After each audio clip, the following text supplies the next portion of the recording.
Hello, everyone. Welcome to this brief Q&A episode of the Dating After Divorce podcast. This is where I answer questions that have been sent in or questions that my clients have asked me and I think might be helpful for the podcast listeners. So this question I have actually had to answer in many different ways in my practice. And I've sort of compiled it into one statement, which is, when should I stop talking to this man that I'm interacting with? So sometimes it comes in the form of, well, we've been texting for XYZ amount of time, and should I stop talking to him or not? Or should I stop seeing him or not? Or should I go on the next date or not? It's all about making that decision about going to the next step or continuing on with a person. Now, this question never comes up when you're with the person that you're going to be with.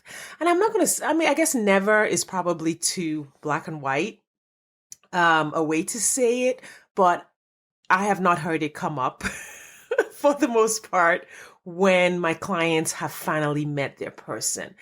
This question mostly comes up when they're having a less than desirable experience, right? They are texting with someone and the conversation is boring, or it's like pulling teeth to get any answers out of the person. They won't get on the phone, or they don't want to do a video call. They do something that's less than the standard that my client is, hoping to experience, or, he doesn't seem to be showing any interest in her, not asking her questions, not meeting up in real life. Like, all the things that you don't want to be happening are happening.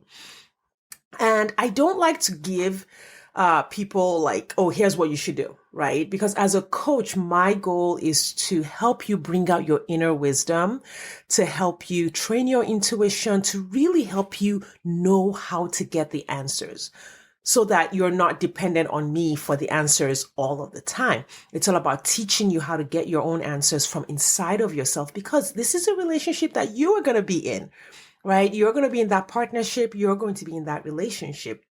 So what I do is to teach you to look from the inside. Okay. Why is this decision a challenge? Is really the place where I want to start, right? Are you ignoring your intuition because you are not in touch with who you are? You're not in touch with your emotions and the message that they're bringing you. Like, are you in touch with your own experience? Do you know why you feel the way you feel? Do you know what's happening in your thoughts and in your emotions that is causing this decision to come to a head? If you aren't, that's really where we want to start. You want to raise your emotional awareness. You want to raise your ability to understand whatever experience you're having in that moment. Why do I feel this way about this person and I feel differently about this other person? What's going on inside of me? And a lot of that has to do with, your emotional vocabulary, how in touch you are with your feelings, how in touch you are with your intuition. And you could be anywhere on that spectrum of really needing to get back in touch with your own inner wisdom, or fine tune your inner wisdom so you know exactly what message it's bringing you. Now, another situation that makes this decision difficult for clients is that they have a high tolerance for emotional neglect, which means that they, over the years, whether from childhood or from their past relationships, they've just gotten used to people not making them a priority. They've gotten used to people not showing up in relationships. They're accustomed to relationships that feel less than fulfilling. And so when they're in this situation with a man where they're interacting and it doesn't feel great, it doesn't bother them a lot, right? It doesn't feel so bad. It's like, oh, okay, well, maybe he's busy and maybe this. And then they have all of these reasons why what's happening, even though it doesn't feel good, could be okay, right? There's a lot of the giving the benefit of the doubt. There's a lot of explaining away what's happening with the other person, or believing when the other person explains away what's happening.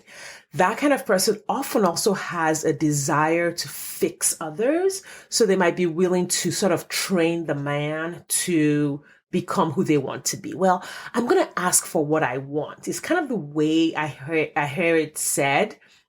Right. So you meet this guy, you go on a first date, and then maybe he doesn't call you for 3 days, or he doesn't call you for a week, and then he calls you. And then instead of really sitting with that experience, like, okay, what did I really think about that experience? What did I really feel about that experience? And what is my intuition telling me to do here?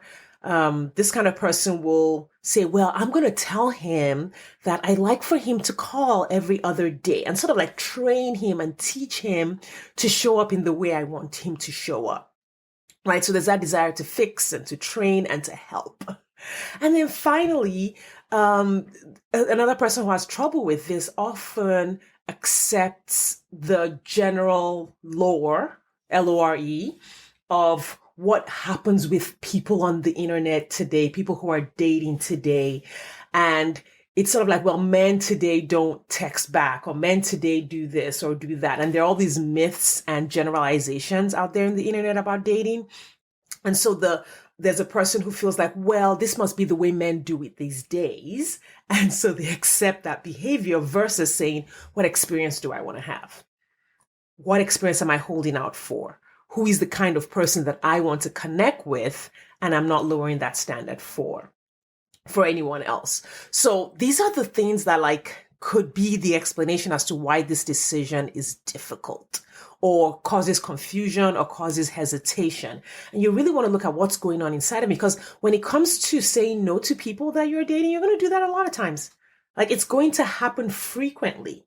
You are out there really trying to create this extraordinary love. You're trying to create this extraordinary relationship. You're not trying to create a relationship that I guess you could refer to as a struggle bus type of relationship, where it's sort of this back and forth and nobody knows what's happening and we don't know what's going on. And we're on today and off tomorrow. You want to create an extraordinary love that is trustworthy and reliable, and you want to find a partner who is there for you. That means you're going to say no to a lot of people along the way. You're going to be making very powerful decisions about who you continue to date, who you continue to text, who you continue to have phone calls with, and who you say yes to. The dating journey is all about being able to make these decisions, and the faster, better, more accurately you can make the decision, the smoother your dating journey is going to be. It won't feel like a roller coaster. It won't feel exhausting. It won't feel stressful, because based on what's happening and your own inner wisdom and your own thoughts and feelings and your own CEO mentality, you know exactly what to do when the man shows up in an interaction, in whatever scenario shows up for you. And so you really want to, one, learn to hold your standard, right? So I can't tell you for sure what to do for those of you listening who might be making a decision. I can't tell you what to do because I'm on this side of the microphone and you're listening to it. But I want to give you a few questions to ask yourself. One is, are you holding to the standard that you set for your relationship, the relationship you want to find? Are you potentially abandoning yourself or tolerating a less than desirable experience? Are you ignoring reality? Are you explaining away and minimizing what is happening in that situation? And so being confused so that you don't have to make a decision. And then, are you making yourself wrong?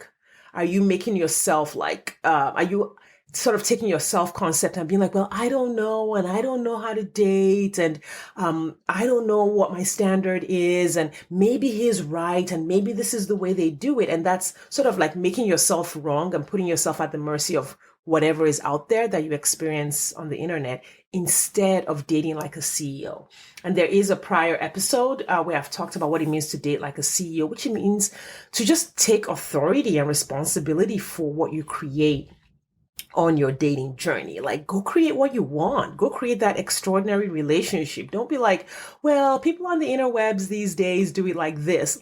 Like, if you're not enjoying the way people on the interwebs do it, do it your way. Create your way. Create a journey and a process that gets you to the relationship that you want and that you enjoy and that lasts as long as you would love your relationship to last. All right. So that is hopefully helpful to you if you are in the middle of trying to make a decision about moving forward with a relationship or letting it go.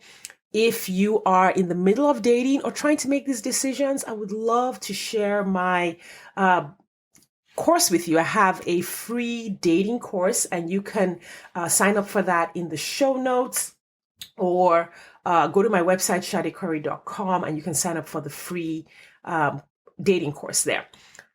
I want to thank you for listening today. Thank you for your time and attention. I will have more episodes for you this week. So have an amazing week, and I will talk to you next time.